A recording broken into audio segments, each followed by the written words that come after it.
Behind the Counter is sponsored by Hover.com. Domain names made simple. Go to gfq.hover.com and get 10% off your entire purchase. And by Stitcher Radio. Listen on the go via the Stitcher mobile app. For more information, go to stitcher.com/GFQ.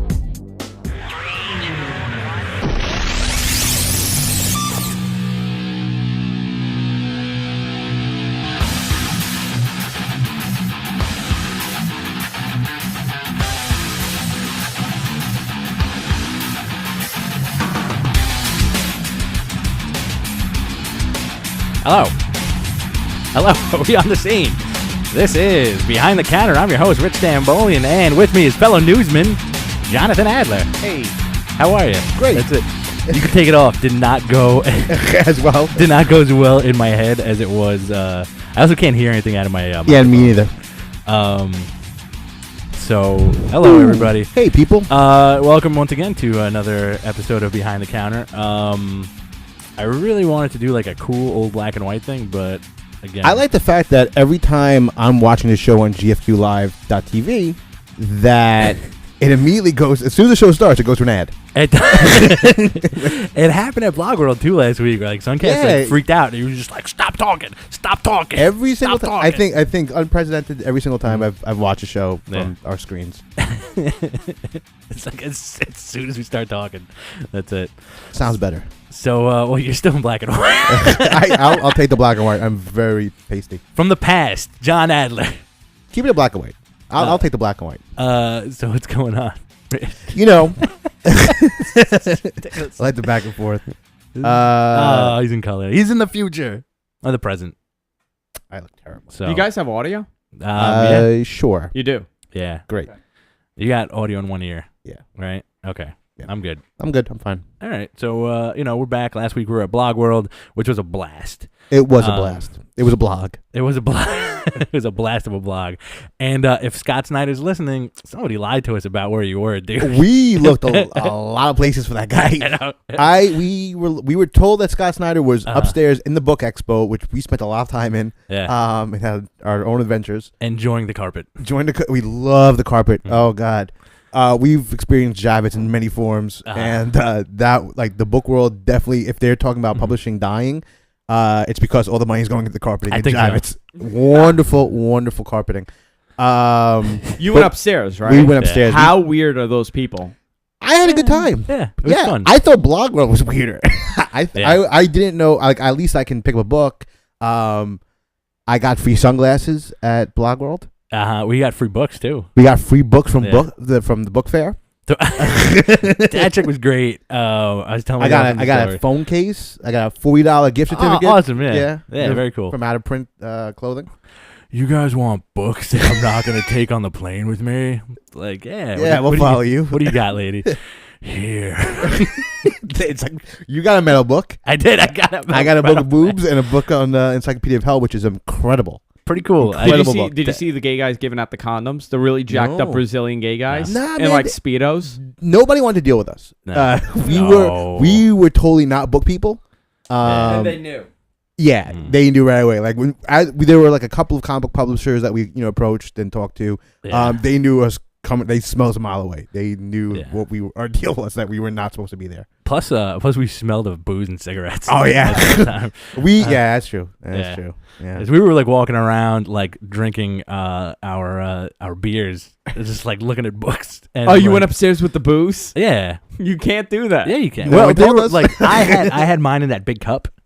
Yeah. And I had a solo cup. Clearly drinking a beer, but nobody was like. I think I was smoking a cigarette up there too. But nobody really was like looking at the beer. They were just like, these weird people were terrified of us. Like GFQ was out of control over there. Yeah, people were terrified. We brought the terror to the book fair, whatever it was called. Brought the fun. It was a good time. Apparently, there were like a bunch of comic guys there. Yeah, there was. There was a bunch of publishers. And I saw like a bunch of people walking around with like Batman, like books, Batman, Superman, like even Marvel books. Yeah. And I was like, where'd you get this? Like, I got the last one. Everybody apparently got the last one. They weren't selling anything at the book fair. Yeah. I couldn't even buy anything there. No, they're not selling it, but they were giving it out. Yeah. Well, that's like how we just went up on Wednesday, and I was like, listen, if there's anything with comics, get them for me. Yeah. She went up, she's like, oh, there's nothing to do with comics.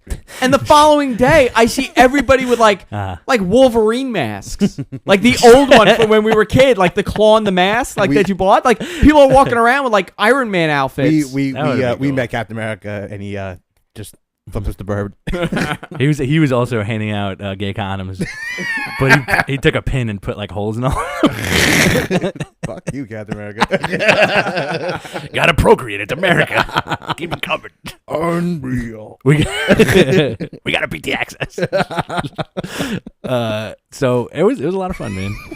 Just imagine Captain America came out with like a buy war bonds type thing. He's like, make sure you put your pins inside the gay condoms. Yes to babies, no to gays. Maybe to gabies. So that was our book expo experience. It was fun. we spent. I got yelled at by a couple authors. Did you? Yeah. Plus, the space there is tremendous. Oh my god! I forget how big the Javits Center is. Yeah. It is really. Yeah, because we were in the basement. Yeah, like like not even half. We were in a quarter of the basement. But even like even the the comic book show stuff. Like I'm still surprised about how much they fill. Nowadays. Yeah. But like the book expo, like we got to a point, we got to like 3/4 of it, and we're like, we're done. Yeah, you can't do it. We have to smoke cigarettes and refill beers. We got to the point where like we started at one time, and then by the time we got past the halfway point, we can see them tearing down like the other end. Exactly, because it was like so big. I'm just like pointing at the camera right now. It was like so big. The other thing is that like when you go to Comic-Con, you don't mind the walk because it's like a tourist going to Times Square for the first time. You're like, oh my god, this is so great! Look at all this stuff over here. The book expo is just like it's like going to like Oklahoma. Well, look, there was like all that stuff with the they had like aisles of just like meeting spaces for people to sit around and like jerk each other off. People were having like really in-depth conversations at the book expo. Yeah, like crazy authors. They were talking about like, how you feel how good the carpet is. It's all the money in publishing. It's going to the carpet. Did you read that book? It's a good book. Pretty good. I had the last day of Blog World, all like the leftover authors, like the bizarre authors, start making their way down. Oh yeah, and it's like zombies. Like you got to shoot them before you get them. Like, Get out of here, author! Get out! Out of here! So you got to start yelling at them. But what happens? They start lining up. Like the second we're doing a show, like they'll walk by. They see the camera. They'll stand in front of the camera. Yeah. And then like you got to shoo them away. Yeah. A couple of them, they wanted to do interviews with us, and we couldn't do the interview because it was like not interesting. Some guy wrote a book on like the $1 million idea, and it was like some crappy like pamphlet he had. And we're like, sorry. I'm like, listen, we're really booked for today. We can't do it, but here's our card. Maybe we could have you as a guest. And they got really angry. Like, I wasted 5 minutes standing here. Go die. I'm like, you wasted 3 years writing your stupid pamphlet that nobody's gonna read. Go die. It's a manifesto. It was really weird. I shooed people away from your table when you were on the air with somebody. I think it was the president of Blog World. Yeah. Like the guy who looks like Ted DiBiase. Yeah. There was like two women like scrambling for the business cards in front of the camera. I saw that. And I'm like, excuse me, you're gonna have to move. And they were just like, oh. Like there's a freaking camera in front of you, broads.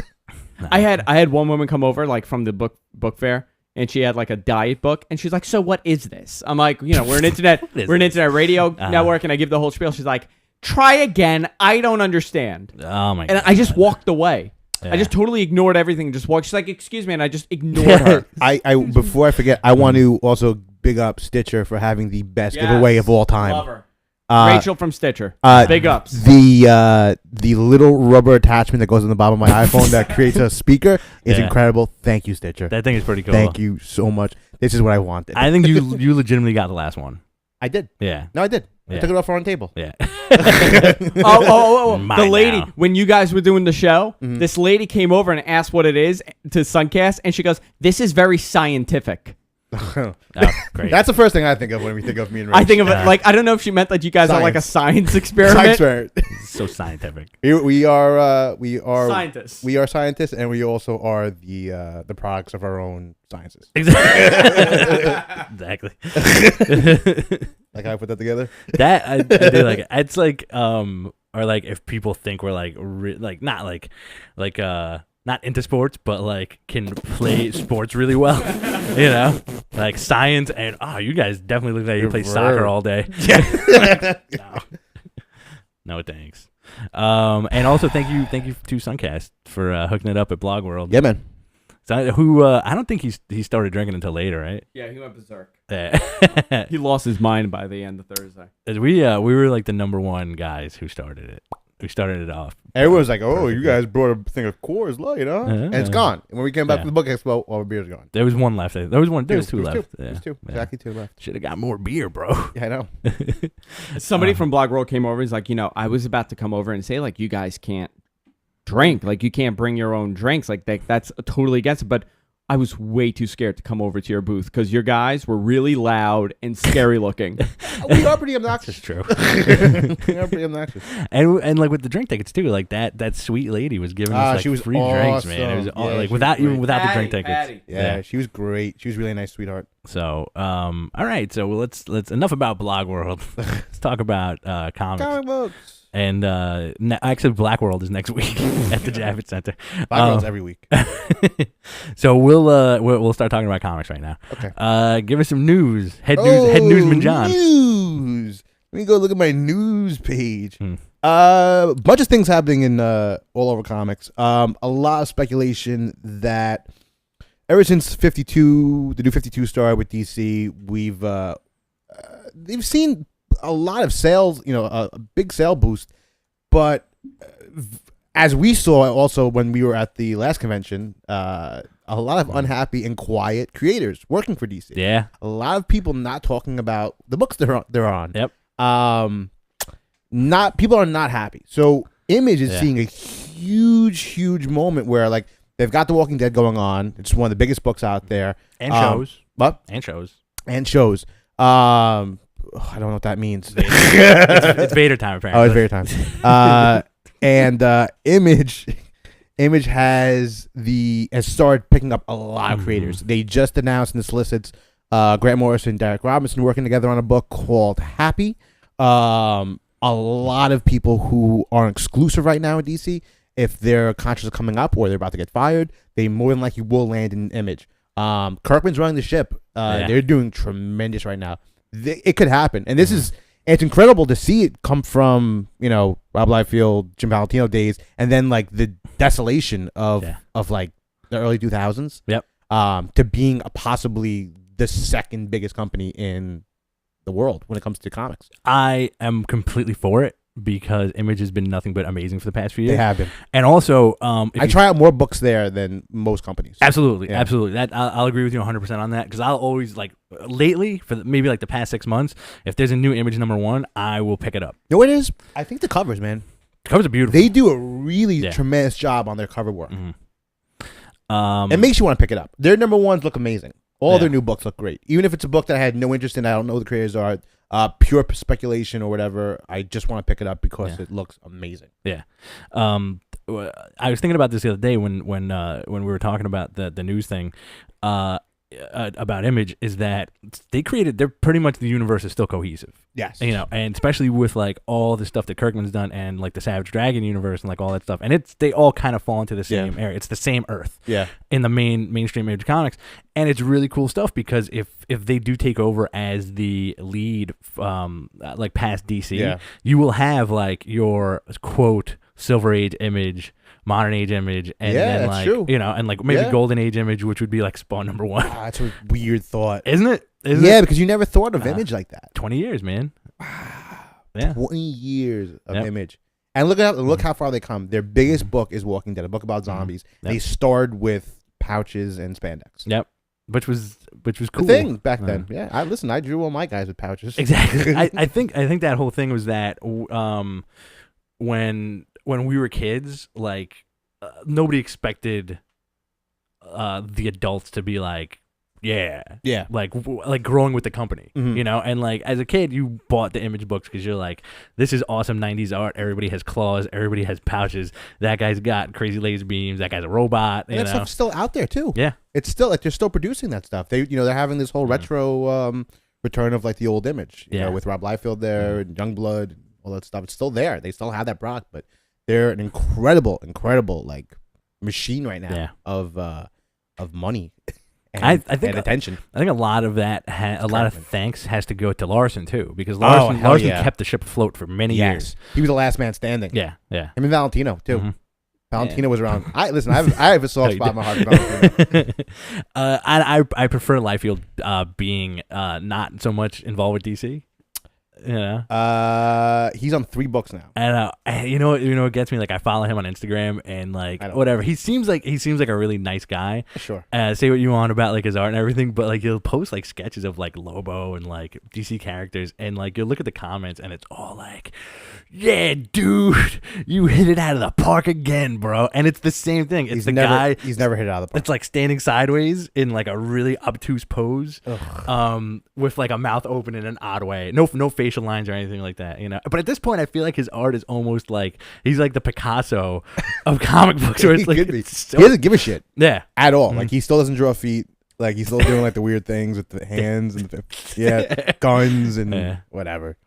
But it would be fantastic, like, as a fan, if you see Image overtake DC and then you see Image buy back Wildstorm and put because those characters belong at Image. Yeah, you know. Yeah, I think so. Like, well, they're saying now there's a rumor going around that Jim Lee is possibly leaving Justice League to relaunch WildCATs with DC. With DC, and that because all those books are getting canceled. Grifter's getting canceled. Voodoo's getting canceled. Big shocker.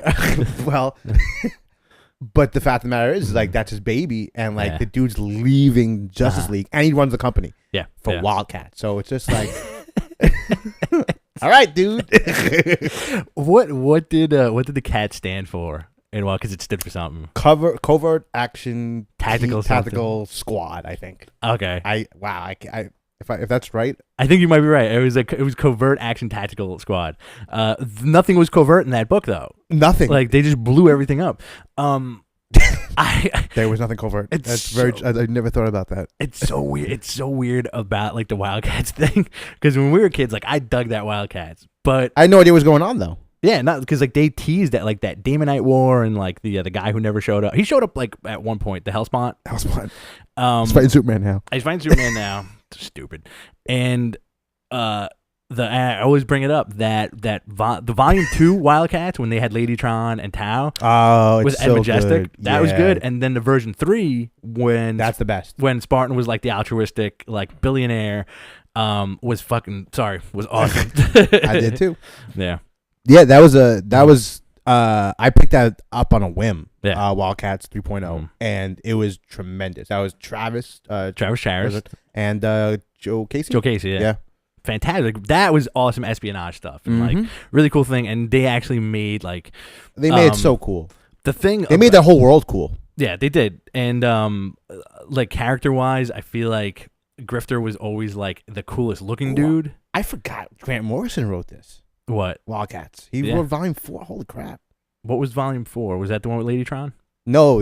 You're right on about that. This volume 4 was in 2006 as part of WorldStorm, when it was when like Morrison was getting a lot of work. Yeah. And they just put WildStorm in, and WildStorm was doing well. Yeah. In DC, and then they started to like put all the big creators on like all the big WildStorm books. And they had WorldStorm. I remember that, and I remember it kind of flopping too. Yeah, it did. No, it sucked. Yeah. It lasted. Yeah. I can't find on this, like, on my covert action team. There you go, covert action team. But the S, what's the S? The S is not. Shit.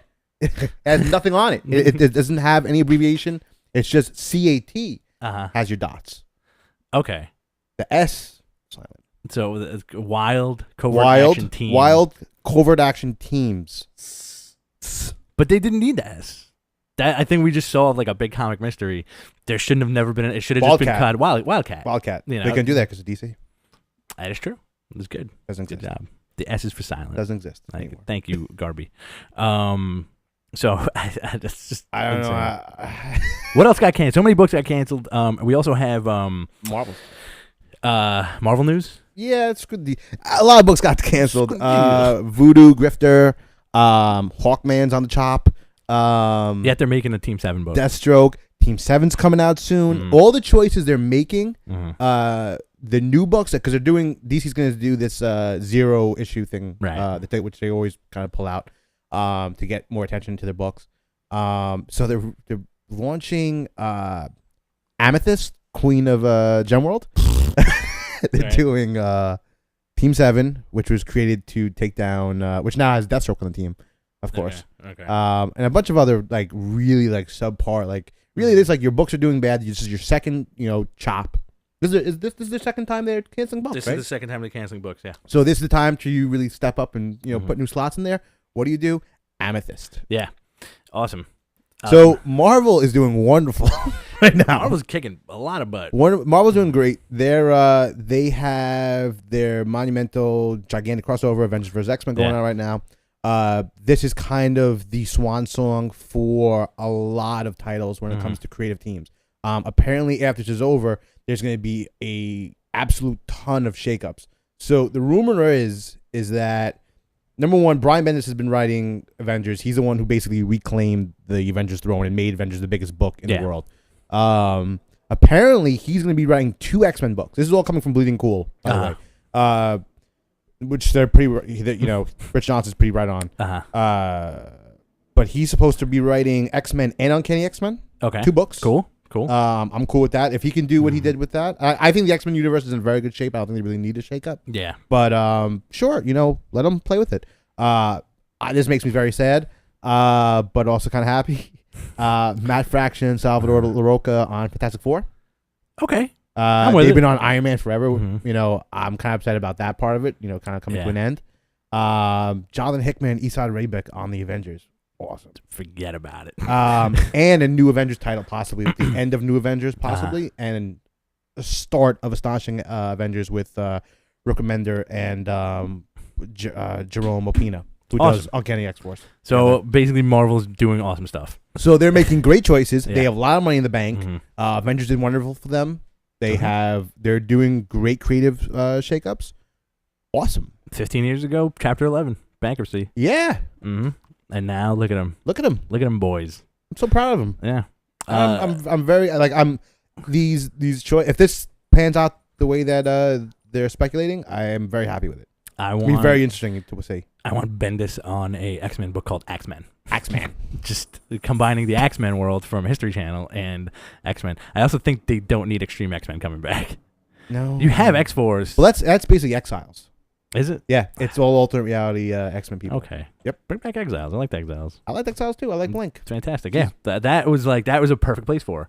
Now and she's in New Mutants, and she's very good though. I'm still not reading New Mutants. I can't get sold on it because I feel like if I start reading it, it'll just get terrible. Incredible run. Yeah. I forgot who the first writer was, who was amazing, and now it's Abnett Lanning, and they're doing an incredible job. I'll pick it up in trade format at some point. Pick up the Mutants. It's the bastard son of like the X-Men universe and the Marvel universe too. I do have a lot of books to catch up on, but there's a lot of X-Men. There's always been so like they condensed the X-Men universe at one point to like a few titles, and now it's they never really do though. It's blowing up again to like I don't know why Astonishing X-Men still around. It's the gay one. It is the gay one. It's doing well. That's right. Yeah, it's doing very well. They have the gay story. Issue 50 did phenomenal. Of course it did. They got wide press release. You have X-Men, Uncanny X-Men, X-Force, X-Factor, Extreme X-Men, New Mutants, regular X-Men, Wolverine the X-Men. Wolverine and the X-Men, Deadpool, which is coming to an end. No, just one book now. Deadpool at 1.5 books. It's 11 so far. 10. It's 10. I'm sure there are a couple more. Oh yeah. What am I missing? I don't know. I think you named them all. Yeah, I think it's about 10. We books. got it right. I think about 10, 11 books. And at some point, Chuck Austin is gonna do one of them, and again, Chris Claremont's gonna do another one. That was a hard time. That was Cable's probably coming back too. Cable's come back. So Jeff Loeb. Cable. No, he did it already. He did. I totally forgot about that book. Extinction. Yeah, I think that led into Avengers vs. X-Men, supposedly. Because it had a backup in it. You know what's weird about Avengers vs. X-Men? I just realized this week. What? No Batman? No Batman. The fact that they were spending all that time, like, we gotta protect Hope. She's gonna be a Phoenix, and then like everyone else gets the powers, and like, what happened to Hope? Who cares about Hope? Let's take her with us. Yeah. Good book. It's a great. No, you know what? It is a good book. It is a good book. I'm being serious. I know. But what else we got for news, man? That's it, dude. Yeah. Nothing super major. Becky Cloonan's doing Batman. That's not really news, but that's awesome. What's that? Becky Cloonan on Batman. Oh yeah, that's gonna be good. It's gonna be very, very good. Yeah. Big fan of Becky Cloonan. Yes. Let's do some comics this week. Yes. We got a couple. What are we gonna talk? Let's talk about Green Lantern. Let's do it Again, for the third month running, maybe Ooh, fourth. Before I just write out the press. Walking Dead may be renumbering back to number 1 after number 100. Really? Yeah. Okay. Weird. Continue, please. Whatever. It'll happen, man. All right. So Green Lantern number 10 came out this week. This is probably the fourth time we've talked about Green Lantern. It's strange. It's a long awesome, time. man. It's been such a great book, and this wraps up kind of the Indigo story, like the secret of the Indigo tribe. Yeah. Where last issue it left off where like the secret of the Indigo tribe was that they're all reformed murderers that were forced into the tribe with the rings. Mm-hmm. So their power battery got destroyed last issue, and it's a depowered Sinestro and a depowered Hal Jordan basically fighting a gang of murderers and criminals. Yeah, because everyone loses their Indigo powers, so now they go back to their regular crazy stuff. And there's also they have that weird like Guardian dude who runs the whole show, who finds out that Tromo. Yeah. What's his name? No Tromo. No Tromo. I think it's No Tromo. I think so. He freaks out and blows up the lantern last issue because he realized that Abin Sur is dead. Right. Because they have such a huge connection to Abin Sur. Like Indigo 1, the main character, apparently killed Abin Sur's daughter. Yeah. Or no, Sinestro's daughter. Sinestro's daughter. Yeah. And wife or whatever. Oh, and also, the Indigo tribe was probably the most fascinating of all of them because they've kept it the secret for so long and what their deal was. Right. You also have Black Hand lurking around this issue, which I'm such a huge fan of. That awesome blowback too, because you see the spark get reignited into the compassion battery, and the Indigo tribe comes back. Yeah. And they let Sinestro go, saying, like if you think he is the greatest, telling Hal Jordan, if you think he's the greatest Green Lantern, we will let him go. Yeah, if you can believe he's a hero, Yeah. that he can be a good person. And he's like, I want to believe it. Yeah. So let him go. And then you see a ring chasing Black Hand through the forest, and he falls off a cliff and he dies. And then all of a sudden, like, he vomits the black ring. So awesome. And it's such a great reveal of him just like, rise. Yeah, it's the Black Lantern story, like coming back. You haven't seen a Yeah. shred of it since, The relaunch. Yeah. Dude, it rocked. The issue is beautiful. Doug Monk does not get enough exposure on anything he does. He really is tremendous on this book. I think he's one of those guys that is very happy doing one book at a time. Mm-hmm. And like it shows. Like the art is beautiful. He put so much effort into it. Yeah. The Jon's writing on this story arc has been fantastic, and I really enjoy the fact that after all these years, he can still play with the Hal Jordan Sinestro relationship. Oh yeah. Because they're doing like kind of like these passive quips at each other, where that one scene in the comic where Sinestro is completely depowered and he's going after the lunatics and like he's trying to fight them, and then he's like, "What are you doing?" Like Hal Jordan's like, "What are you doing? You don't have any power left. Like you're gonna take him on like with no ring," and he whispers like, "That's what you would do." Yeah, and jumps into it. It's awesome buddy cop stuff. It is. It's inherently like the buddy cop stuff, but it's just handled very, very well in this. And I was really hesitant when this book started, not like this book.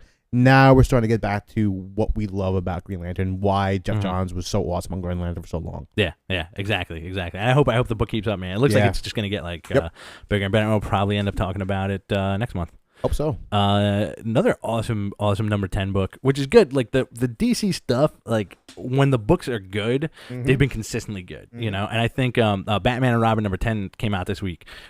Really interesting twist in the story. Yeah, we've seen for a while Damian Wayne, Robin, become a murderer, go onto the dark side, and we both kind of expected them kind of to, pull back on him a bit, make him a little bit more of, I guess, a sympathetic character.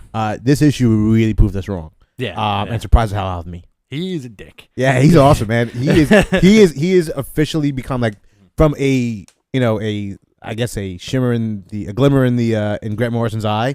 He has become such like my absolute favorite Robin. I've hated every friggin' Robin there has been. Except for Tim Drake. When Tim Drake was really dark, I really liked him. Yeah. But this Robin rocks. Basically, this whole issue is about him challenging all of the Robins, saying like, "I'm going to humiliate all of you and prove to you why I'm the best." And I want you to also remember that not only am I Robin, but I'm a Wayne. Yeah, he said. Who did he say to Drake? He says right? Tim Drake. Yeah. Yeah, he says to Tim Drake, and he's like, He's like, it shuts Tim Drake down. It's such an awesome issue. He's a total jerk, and go ahead. No. I like the fact how, like sometimes you'll get those really sweet Bruce Wayne moments in the Batman universe where like how this issue, Andrew, you gonna throw the dog out the window? and how in this issue it starts out with Bruce Wayne getting like all his boys together for a portrait. For like a family portrait, and like it just doesn't go as planned, and it turns into this whole thing where Damian's like, "Listen, dudes, like I'm number one," and Nightwing's like, "All right, man, like I should have got that picture." Yeah, I wish I had got that picture. It's an awesome shot of him. The one thing that I really like, not that I didn't like about it, I wish Tomasi came up with a better name for the villain. What was the name of the villain? Terminus. Oh, that's right. Yeah. Isn't there an ad for Terminus video game I just saw like a couple days ago too? I don't know, and there was like the Marvel, like that big dude from Marvel. Terminus Marvel team up sucks. Was Terminus. Yeah. Terminus is a terrible name, but like you kind of get like a very. I didn't like Nobody either. Nobody was weird. I mean, I liked how it played out, but I didn't like the name. Yeah, very bland. I feel like Tomasi is drawing a little bit from Grant Morrison with this villain because it's in the background. You don't really know what he's doing. I forgot about Terminus completely. He's like frail. He's injecting himself with some kind of fluid to get stronger because he's like falling apart or whatever. And he's of course wants to take down Batman. I also love the way that Gleason. That Gleason drew Red Hood. Yeah, like he looks Gleason's cool. the other guy who is really just underappreciated. Yeah. Also, again, it was awesome on Green Lantern Corps. He was also awesome on Aquaman. Which yes. He also worked with Tomasi. Yes. Yeah. The Sub Diego, right? Yep. All that stuff was so great. I was talking about that at the comic store a couple of weeks ago about how like that Sub Diego story was just like one of the best, like it's so like under the cover Aquaman stories that you'll ever read. You know? If you can seek it out, fine. Like if you don't like Aquaman, this will make you like Aquaman. This was a badass story, and it ran for a long time too. Like the premise was basically San Diego sunk, and everybody who was still alive could breathe underwater, and Aquaman basically became the sheriff of another Atlantis. Yeah, and he was like really pissed off and like, oh great, more crap I gotta worry about. Yeah, it was really, really solid. So and also like if anybody could go out there and pick up Batman and Robin like 1 through 10, it's worth it, man. It's such a great book. It is, and like I'm really glad it's also focusing more on Damian. Totally, yeah. I mean, he really is. I mean, like you'll see more of him in Batman Incorporated, but like the book is really he steals it. Already the most interesting Robin side character. Easily. Could care less about Red Hood. If it was written a lot better, yeah, absolutely. But it's too convoluted. His return. It's a mess. It's a complete mess. Tim Drake, like they relaunched Tim Drake, and even like he's a whiner. I thought they were gonna, instead of Alan Scott, I thought Tim Drake was gonna be the game reveal. I know, he thought that too, which would have made so much like more sense. It would have made that would have been fanboy outcry. There's too many fanboys who are in love with Tim Drake. Why? Who cares? I like Tim Drake. I like him better than Dick Grayson. But Dick Grayson was pushed up when he became Batman. Yeah, he was pushing when he came back, but pushed down now when he is Nightwing again. So weird. That book is not bad though. Is it? Like, Nightwing is not bad. I've not read it. It really has, especially during the Court of Owls storyline, which we will eventually talk about. He is doing a great job. Whoever is writing that book, I don't remember who. Before we continue, I want to give an actual non-snarky nod to Silk Spectre. Number 1 came with the Watchmen relaunch. Not a bad book. Listen. The Minutemen book, awesome. I thought Silk Spectre was a great book too. I actually liked Silk Spectre better than Minutemen. So did I. It was interesting, and Amanda Connor's art was like right on, and it also had Darwin Cook got a decent dose of the Alan Moore style narrative. Yes, but with his own like Darwin cooking stuff. Yeah, cooking. It feels like a Watchmen book. Yeah, I mean, and I know it's supposed to. It is a Watchmen book, but the best part is just like the quote at the end. It was an awesome book. Very, very cool. And it really, I think it was a little bit better than Minutemen just for the fact that it had one place to really work on. Yeah. Minutemen really, there's a lot of characters to deal with in one issue, and it does a good job. But Silk Spectre was just about Silk Spectre building up on her character, and it's stuff that you know already, for the most part, and stuff you didn't know already. It was solid book. More fleshing out, which is kind of cool, and also you see her start smoking in that issue too. Yep, that's right. I didn't even think about that. Which is like kind of like a nice little nod to. They're smoking regular cigarettes. They weren't smoking the bulb cigarettes that they do. That's pick it up, you know. Yeah. We're along for the ride with the Watchmen stuff.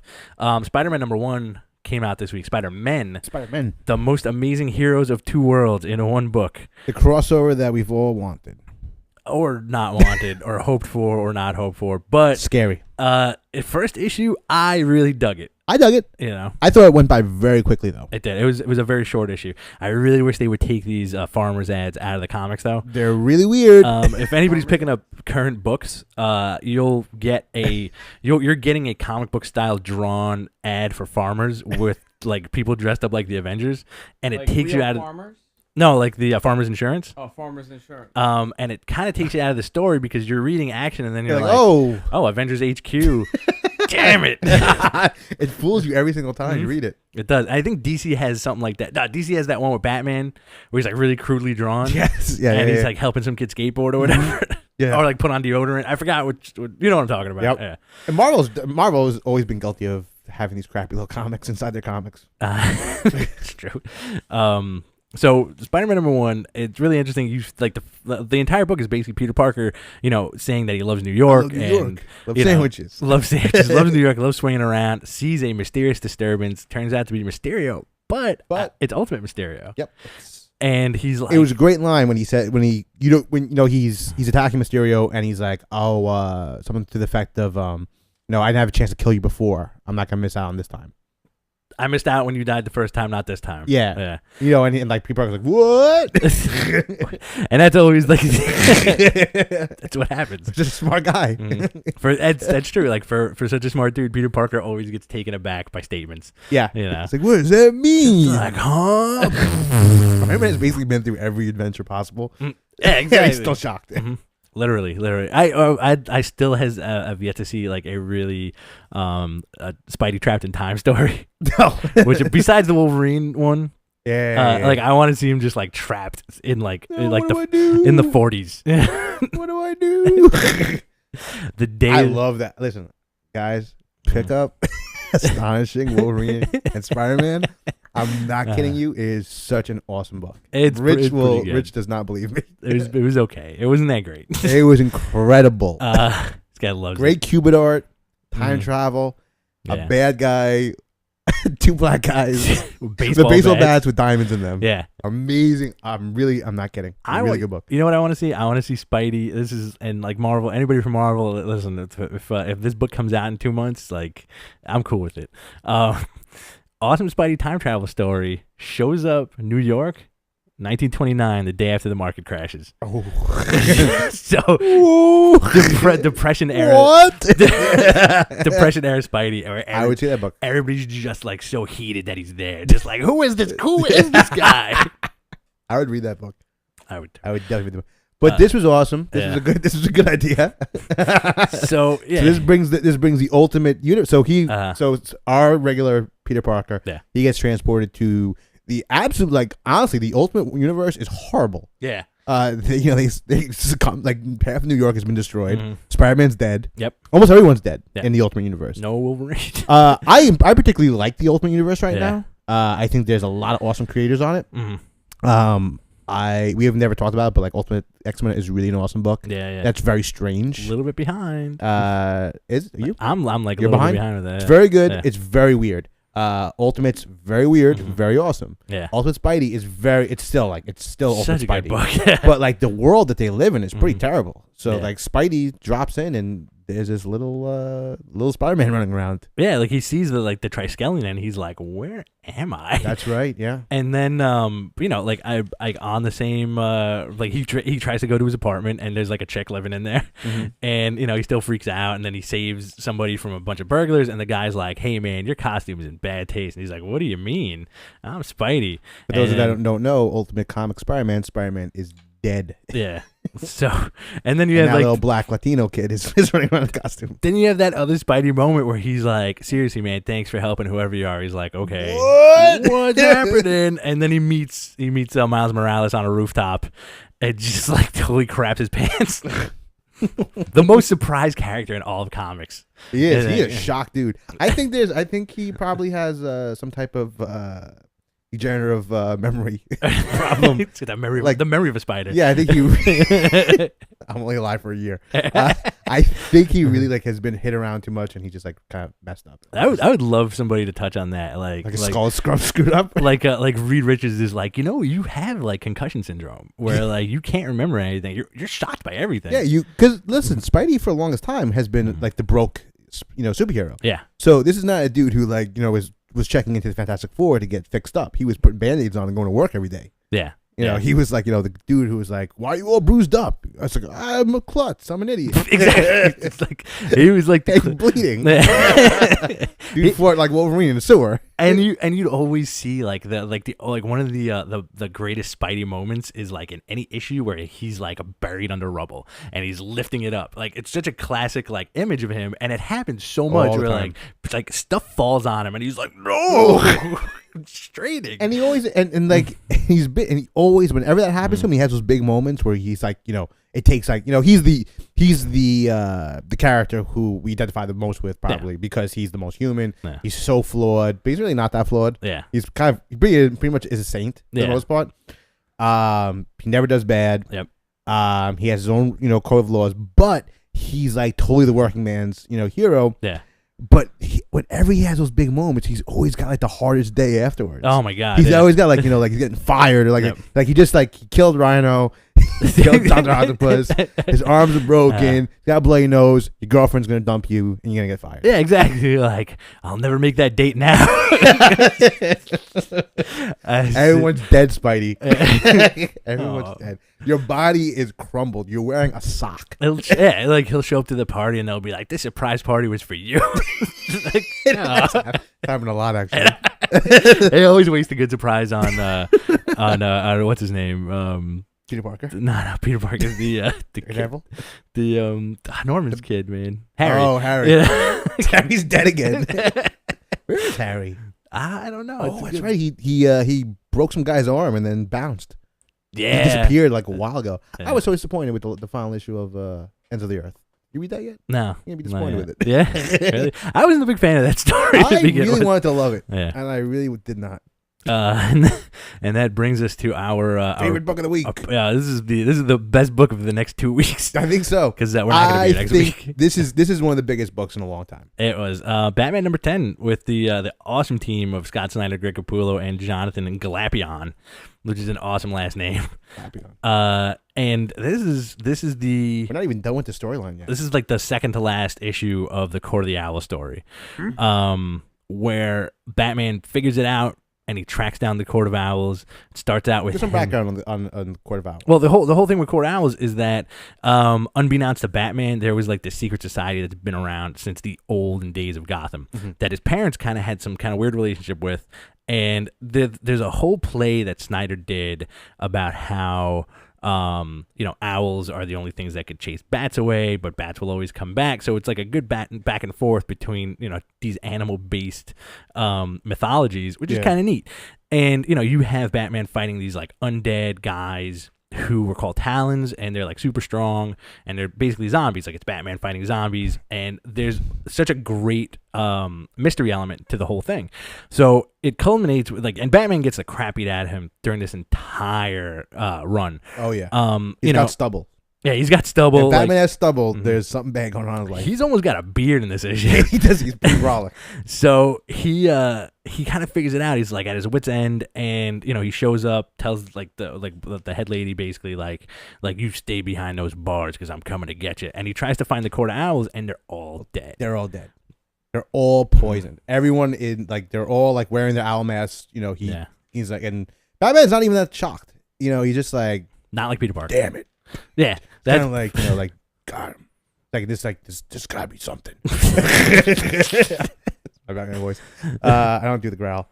But he knows something's still not quite right. Yeah. He knows there's gotta be a mastermind. He knows this can't be a community of people and not have one dude behind. Exactly. And so he goes after the mastermind, and he knows, but the reader doesn't know yet. And he encounters a gentleman who he starts talking to in the darkness, who you don't see right away. Right. And early on in the storyline, they introduced a character called Lincoln March, who was like, he looked like Bruce Wayne. He was a big dude, and you're like, that's the bad guy. Yeah, That's gotta be the bad guy. like he's running for mayor. You know, he's a little bit too nice. And then they had this big moment where he died, and like he's like, oh, you know, he's a total red herring. Whoops. And he dies.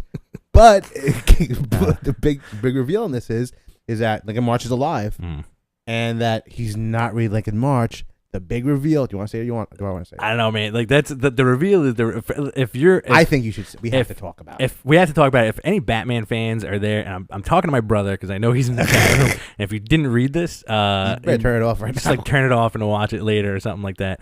But the huge reveal is that he finds Lincoln March again, who's dressed like he's in the shadows, and he has putting on armor and stuff and getting dressed, and he's got Batman in a net, you know. And he's like, "Tell me how you found me," and he's like, "Well, I found this and I found these clues and you left this," and he's like, "Well, all that's fake, like tell me how you really found me." And he's like, "Tell me you must know," basically. And he's like, "I don't know what you're talking about, bub." and they like Lincoln March turns around and he's like, "I'm Thomas Wayne Jr. I'm your brother." Like, what? Yeah. So they like, all right, first of all, "I don't have a brother." That's the next line. Yeah. So there has always been this weird Thomas Wayne Jr. stuff lurking in the Bat mythos. This is not something that's like pulled out of someone's ass. Yeah. Way back in the wacky Silver Age, Grant Morrison teased this in his RIP storyline. And a lot of people calling this like a more like direct RIP, whatever, dude. I still love RIP. Yeah. But the biggest thing about that was they were teasing the fact that there was possibly another kid who was put in an institution for years. Yeah. In Silver Age, this existed. This was a fact, and he died. Right. He died trying to save Batman's life or something like that. But like the brother that Batman never knew. He never knew. And they would make this big reveal that, you know, they're actually building on this.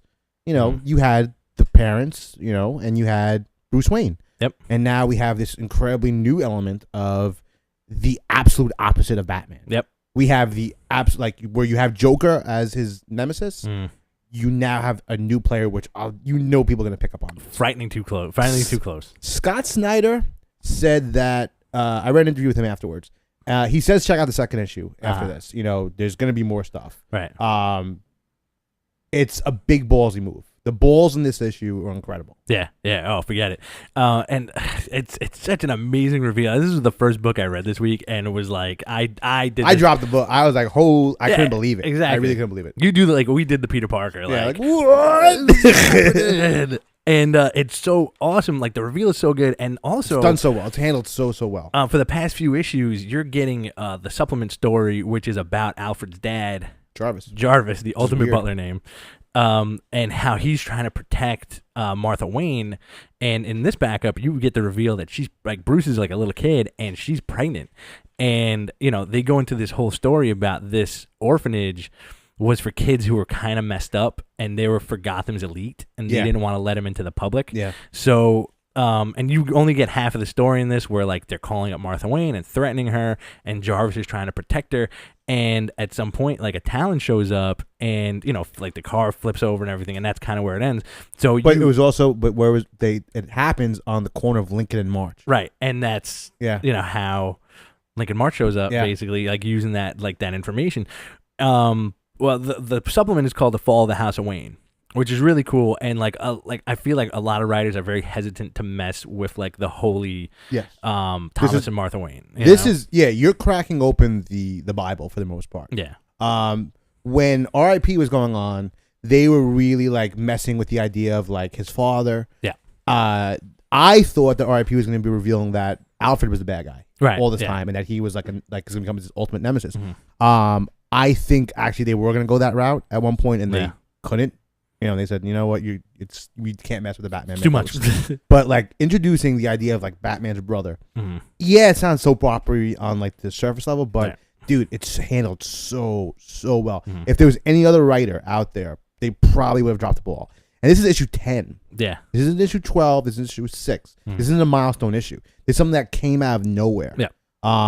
Which is wonderful. You know, I love when writers can get out of the 6 issue or the 3 issue or whatever, you know, the bounds of their storytelling. This was an incredible feat by Scott Snyder and Craig Capullo. Absolutely. And like also the fact that as character wise, the fact that Batman is a character that prides himself on knowing everything. Yes. The fact that he didn't think of that. Hey, maybe I could could. about that. Maybe I could have a brother out there. Like mind blown. Yeah. Well, mind blown. A big part of this whole storyline has been things that Batman does not know. Yeah. And like you said, this is the guy who sits around. He doesn't socialize. He plots. He plans. knows. Every issue, every one of these issues that he's not doing something, he's sitting around like looking at the mall of the city and like trying to figure out stuff. So not only did he not know about the Court of Owls, but he had no idea about his brother, which is amazing, an amazing shock to him, to the system. Plus, another thing I read about Snyder about this thing is this also introduces the fact that Thomas Wayne Jr., Lincoln March, is going to be like the Owlman in this world. And this comes from the idea from Grant Morrison's Earth 2 story. Okay. Was it Earth 2 or Earth 3? Earth 3, I think. The Frank Quitely one? Yeah. In that story... That was Earth 2. Earth 2. Yeah. Owlman, they have now... instead of Batman, they have Owlman. Yeah. He is Thomas Wayne. Right. In that. And the commissioner is, I think, the father in that storyline. He took that idea. He says, like, you know what? The idea of the owl is really awesome. It's like what you were talking about, the mythos of the owl. So he wanted to bring the idea of Owlman into the regular DC universe and have him be the antithesis to the Batman. Fantastic. And lands it. Like, he totally lands it. And the story is not even over. And it's a great, as far as awesome Batman stories go pick it up. It's better than Hush. Please. You know what? And I gotta say this. And I've said this. I think I've said this before. Capullo was a weird choice on this book because I friggin' love Scott Snyder and what's his face? Frank Avila. Yeah, on Detective, and it was such a different book and a different tone, and they did such a great job of making me like Batman, Dick Grayson as Batman, and also introducing Jim Gordon's son, which is another great villain. He loves his mirror idea of like the really like the opposites of people. Yeah. He does a great job. Like, he's a horror writer. He knows all that stuff. But this was one of the greatest paced storylines, and I can't wait to see what happens. Great thing about this also is he said after the storyline, he's not starting slow. He's not going to like a smaller storyline. Right. He's going another big, huge storyline, which is probably gonna be Joker. Yeah, which is good. Like you want to see that out of the flagship Batman book. Oh hell yeah! Arguably the best book that DC's putting out too. It is the best book that DC's putting out.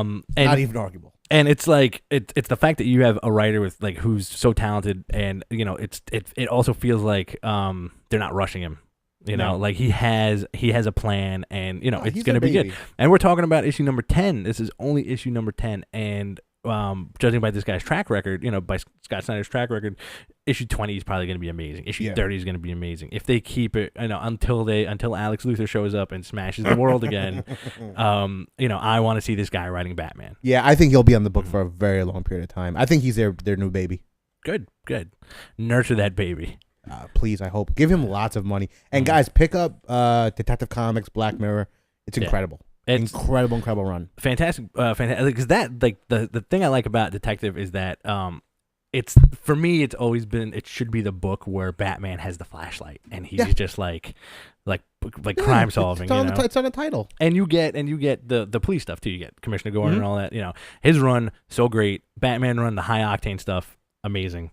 All right, I think we're gonna wrap it up. Dog's asleep. Thank you all for joining us on another episode of Behind the Counter. I'm your host, Rich Stambolian. And I am dead.